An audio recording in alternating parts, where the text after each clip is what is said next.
morning to you. Good afternoon from Perth, Australia. I hope you are very well. Thank you very much. So we are looking forward to your presentation. Fantastic. Shall I begin? You can start. Here you are. Yeah, fantastic. So, hello everyone. My name is James Arvanitakis. I am the director of the Forrest Research Foundation. I want to talk a little bit about the Forrest Research Foundation, what we are and why we exist, our strategy, and the lessons that we've learned establishing a new research foundation, and I suppose where we're going from here. I am an Australian, and Australians have very strong accents, so I do hope that you can understand me clearly. So the Forrest Foundation is based in Perth, Western Australia, and its mission is to ensure that Western Australia becomes a global knowledge, research and creativity hub. So it's a very big state physically. It's about a third of the size of Australia, but the whole state has a population of only about 2.5 million people. Historically, the state has relied on mining and agriculture, so very extractive and labour-intensive industries. And the vision of the founders was to imagine what the state of Western Australia would look like in 50 or 100 years' time. And so they established this foundation to help transform what it means, what Western Australia is, its economy, and what it's internationally renowned for. So it was established, our founders were Andrew and Nicola Forrest, and they established the foundation with a $130 million donation. We were established in 2014, so 10 years ago, but we had our first intake of researchers in 2015. So next year we're celebrating our 10th anniversary. And we are trying to achieve this global transformation, or this transformation, by attracting world-class early career researchers from around the world to come and live and work in Western Australia at one of Western Australia's 5 universities. Now, what's important is we have no research theme. We only want what is the best of the best researchers from around the world. And as I said, we're focusing in on early career researchers. So we have approximately 60 researchers, and they research everything from the concept of DNA origami to finding black holes, using advanced manufacturing to build polymers that can be used in repairing broken bones, to the aquatic life, hydrogen, and all sorts of different research areas. So that's important. So of the 60 researchers, we research across all areas. Now, the way that we operate is that we have, as part of the donation, we built a mini campus. So the campus is essentially what you see there. It's essentially 2 large buildings, but they have multiple buildings attached to them.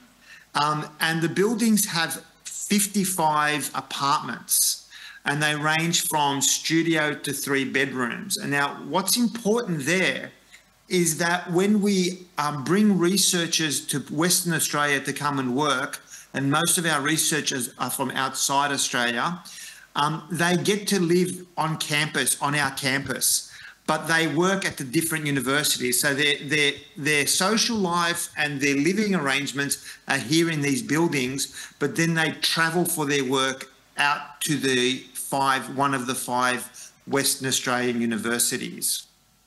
And I hope that makes sense. Now, what's important is that the researchers live on campus, on this campus. Most of them do, some of them don't, but most of them live here. And we have everything from studio apartments or to 3-bedroom apartments. And that's important because that means we're attracting families, we're attracting young children, people with young children, as well as husbands and wives and other couples. And so when they come here, we have seminar rooms, we have social spaces, we have offices, workstations. So we come together not only when they go to their universities, but they actually come here and actually work here as well. So when I spoke about early career researchers, I want to emphasize that we have 3 programs. One program is our PhD program, and that's 4 years. We then have a postdoctoral program, which is for 3 years. And we also have a creative and performing arts or an artist in residence program for 2 years. So people make this their home. They come here and they live here and they make this their home. Now, what's important, the last one about the artists in residence or the creative artists, it's important because most of our researchers are scientists. And by bringing in the creative arts, they really do change the way that we think about communication. They bring in creativity. They bring in a different dimension to scientific research. So the other thing I want to mention is that we spent approximately $50 million on building the campus, and the other about $80 million, which is now $90 million, sits in an endowment, and we live off the interest. But in addition to that, on campus, we have a boutique hotel. And that boutique hotel delivers approximately $1 million annually to the foundation. It's run by a core, but the profits are delivered back to the foundation. So it's a beautiful hotel. And when you do come to Perth, I invite you to stay. We offer very good rates for our collaborators. So I would love to welcome you here, and it's right on the shores of the Swan River.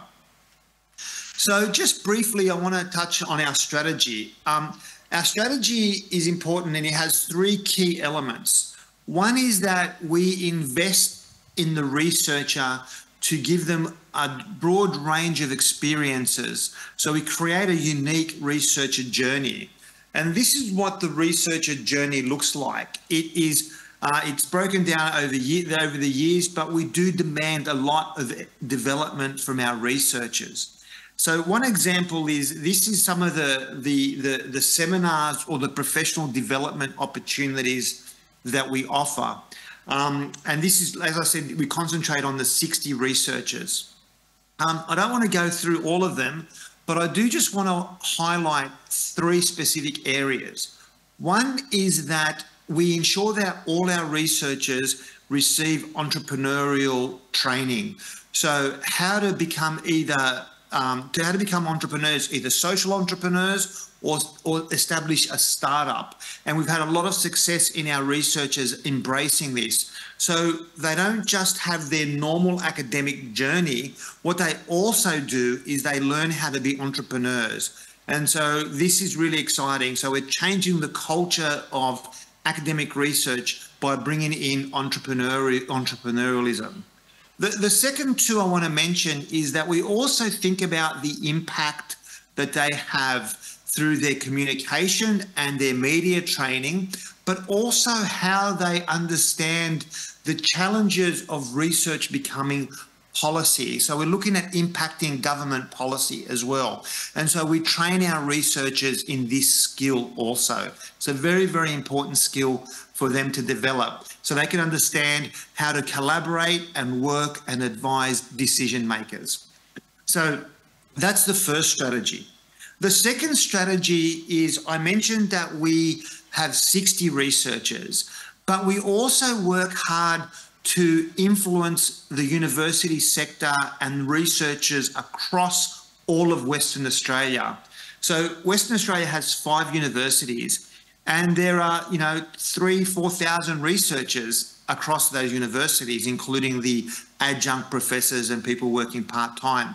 So what we do, we use our resources to offer opportunities to develop those researchers as well. So it's not just about the 60, but it's about how we can bring in other researchers from across the universities to develop them. And there are many examples. Here are some of the photos of very high-profile people we bring in. We've brought people in, everyone from famous environmentalist and conservationist Jane Goodall, who I know just visited Slovakia. We had her here and she ran some seminars for her.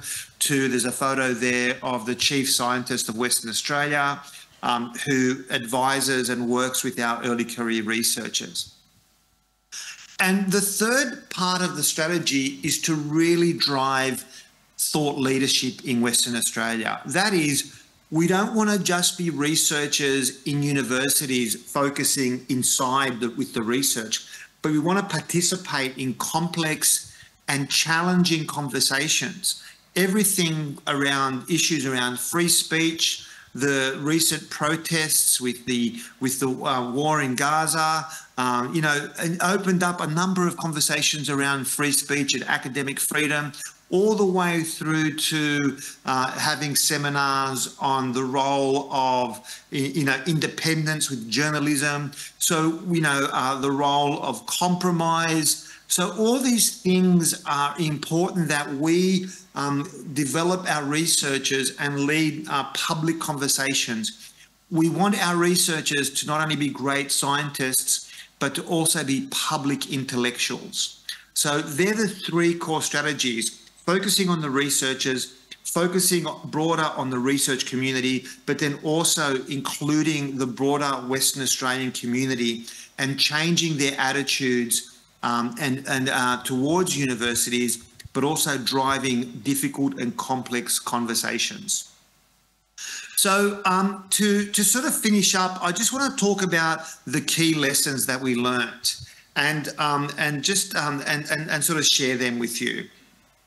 So I've been a director for 2 years, and I've driven a number of changes. And the first thing that I really want to say is that culture eats strategy for breakfast. That is, you can have the best strategy, but unless you built a good culture, a culture of collaboration, a culture of support, your strategy will never have the impact it can have. And so one of the things we've really driven is this idea that as researchers, we need to collaborate. We need to hunt in packs, like a wolf pack. We need to support each other and work together and think together.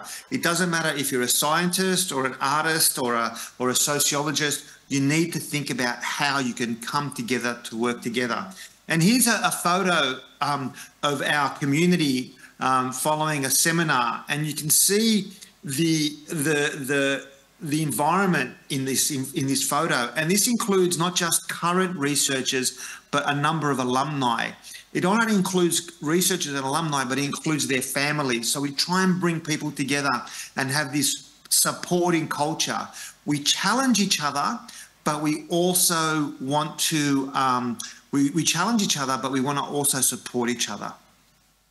The second research learned is that you must break boundaries and integrate disciplines. And this is one of our alumni. His name is Dr. Jacob Martin. And he said this thing to us. He said, he drives us, his challenge to us was that astrophysics is easy, people are hard. So what we need to do is we need to train our scientists to talk to people. We need to break the boundaries of where science stops, where science communication stops. We need to break disciplinary boundaries. One thing that Jacob does, for example, is he works with communities, with religious communities that are hesitant to vaccinations. And so he goes out and he uses his knowledge of religion and science to bring those communities together, to explain to them that they don't need to be against vaccination, that they should embrace vaccinations. And he does that in their language, in their terms. So he doesn't judge them, but he uses the words around their religion to explain to them how you need to embrace this. And this is part of our breaking down the boundaries. The third thing is that we should never be afraid of failure. We should always think about, be innovative and, and reward failure. Too many academics only talk about the successes. One of the things that we do is we always talk about our failures here. We have one researcher who spent 4 months researching on an island, and nothing worked in this. She was trying to implement a new technology, and she failed over and over again. And she came back and she gave a seminar on what I learned about failure. And so what we argue is that this creates a brave space, a space where people are willing to take bigger challenges. And that's very, very important for us, because we want big challenges, and we want to embrace failure and use those moments to learn what are the mistakes. And it's a concept I've developed called mistakeability. The next area, and this became obvious in our strategy, in our first strategy about the researcher journey, is that we invest in the researcher as well as the research. And so I've developed this model of an academic citizen scholar. That is, we want academics to not only be outstanding researchers, outstanding educators, but we also want them to understand their role as citizens. And that's really, really important. And finally, the last thing to say is that the physical environment matters. Design creates culture, and culture shapes values. So so it's really important that because we live together, we have the opportunity to work together. Tonight, for example, one of our researchers is presenting a new idea, a new paper, and we're all going to be coming down here. We're going to be eating pizzas, having some wine and some beer, and talking about their research and challenging them. So I'll leave it at that, because I know that my time is up. I've got other things to say about our challenges, but I've kind of run out of time, but I'm happy to talk or answer any questions if there's time, or share more ideas with you as appropriate. So I'll leave it at that. Thank you. James, thank you very much. Let me ask you just a few questions. You travel a lot. Now you are the director of the Forrest Research Foundation. Which country is, in your opinion, the best inspiration from the point of view of education? Yeah, that's a really good question, and a really challenging question. Look, I think the issue I think is that many countries bring different things. For example, the strong teaching traditions in places like Oxford and Cambridge are really amazing to learn from. The innovative culture in places in the United States where they also embrace an entrepreneurial model is also a very interesting, you can also learn from that. I've done a lot of work in India, and I like the way that the Indian universities, especially the technology universities, focus in on their specialties and don't try and do everything, but say this is where our specialization is. So I think it's my fascination is always to look at different places and learn and try and learn from all the different ones. So there's no one model, but I think we can take bits and pieces from all those different models. Thank you very much. Just one addition towards the audience. Nech sa páči, aj vy môžete kedykoľvek ešte sa opýtať niečo cez aplikáciu Slido, môžete využiť aj vašu písačku. So let's continue. And what's your advice for Slovakia? What should be the inspiration for Slovakia? James.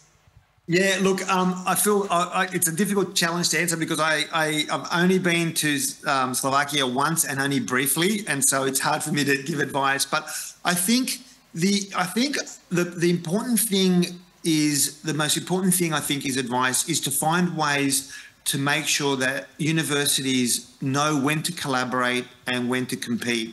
Competition is important, but there's also time where collaboration is more important.